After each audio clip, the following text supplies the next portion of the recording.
Karena orang tua saya tahu kalau ayah saya bilang seperti ini, kalau emang benar kamu ingin masuk Islam, masuklah agama Islam, tapi jangan pernah balik lagi ke agama ini.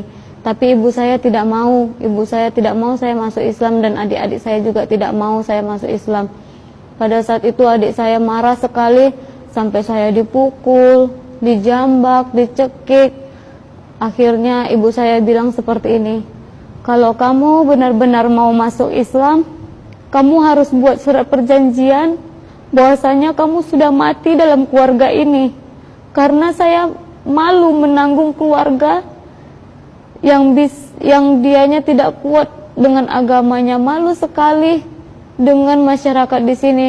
Karena kebetulan ibu saya aktivis gereja dan saya juga aktivis gereja, jadi ibu saya merasa itu adalah beban yang berat sekali. Karena di dalam organisasi Kristen itu, jikalau ada satu orang dalam keluarga itu yang masuk Islam, maka keluarga itu akan diasingkan. Tapi saya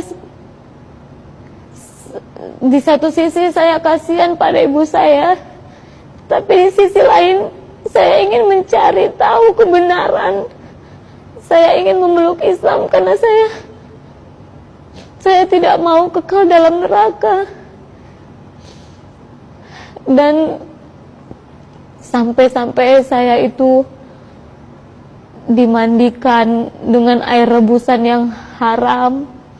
Sampai-sampai saya itu diberi air minum segelas air putih yang dibawa dari dukun. Ketika saya minum, saya muntah darah.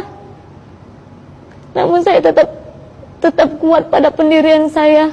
Seberat apapun cobaannya, saya tetap ingin masuk Islam.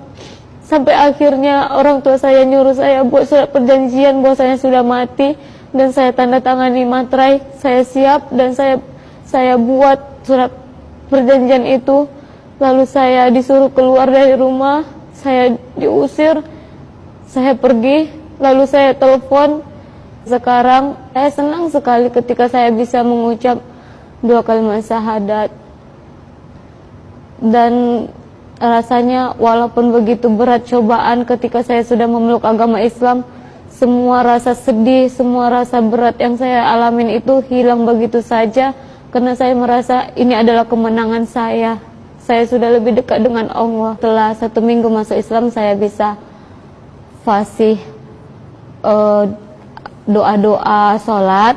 Dan setelah saya masuk agama Islam 2 minggu kemudian atau hampir 3 minggu, saya alhamdulillah sudah bisa membaca Al-Quran. Walaupun saya tidak belajar sama guru mengaji, saya belajarnya sendiri. Karena saya seperti ini, saya yang ingin masuk Islam. Saya ingin tunjukkan bahwasanya walaupun tidak ada yang membimbing saya akan tetap mempelajari Islam. Tidak ada sedikit pun saya merasa jenuh ataupun merasa berat. Saya jalani semua dengan penuh sukacita, penuh dengan kegembiraan, penuh dengan kedamaian. Tujuan saya untuk belajar di pesantren An-Naba adalah saya ingin mengajak keluarga saya seluruhnya memeluk agama Islam seperti saya.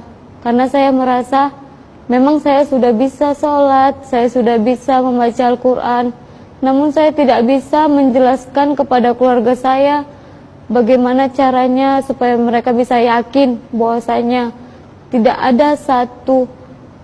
ada seorang pun yang bisa menolong mereka, dan tidak ada agama yang bisa masuk surga kecuali agama Islam. Saya ingin sekali mengajak keluarga saya. Jadi saya mencari tahu pesantren mana yang bisa saya datangin, tempat pesantren mana yang bisa tempat saya belajar. Alhamdulillah saya searching di Google, saya menemukan pesantren Mu'alaf An-Naba Center. Lalu saya cari kontak pendirinya. Alhamdulillah pendirinya semarga dengan saya. Beliau sangat baik. Beliau menjadi panutan saya juga. Saya semakin yakin dan saya semakin ingin belajar lebih lagi agar saya bisa menyelamatkan keluarga saya, agar saya bisa mendakwai keluarga saya, agar keluarga saya bisa selamat. Saya sedih sekali jikalau suatu saat keluarga saya meninggal dalam keadaan kafir. Otomatis mereka akan kekal dalam neraka. Saya sudah bayangkan betapa sedihnya saya rasa. Oleh karena itu saya punya tekad yang kuat. Saya harus belajar agama. Saya harus mempelajari agama Islam. Saya harus mendalami bagaimana agama Islam, karena saya tidak puas dengan pengetahuan saya yang sedikit ini. Mudah-mudahan dengan saya belajar di agama mudah-mudahan dengan saya belajar di pesantren Anaba ini, saya bisa lebih mendalami Islam dan bisa mendakwai keluarga saya, dan insya Allah bisa mengajak keluarga saya masuk agama Islam. Saya juga berdakwah sedikit kepada ibu saya, namun ibu saya bilang, kamu tahu apa masalah agama, kamu tahu apa masalah kehidupan ini, saya yang lebih tahu, saya duluan lahir daripada kamu. Namun karena saya tidak mau melawan kepada orang tua saya diam saja. Setelah itu orang tua saya bilang, sudah, dari sekarang putus hubungan saya dengan kamu. Tahu juga kamu sudah buat surat perjanjian bahwasanya kamu sudah mati. Sebenarnya saya sedih, namun ya bagaimana lagi.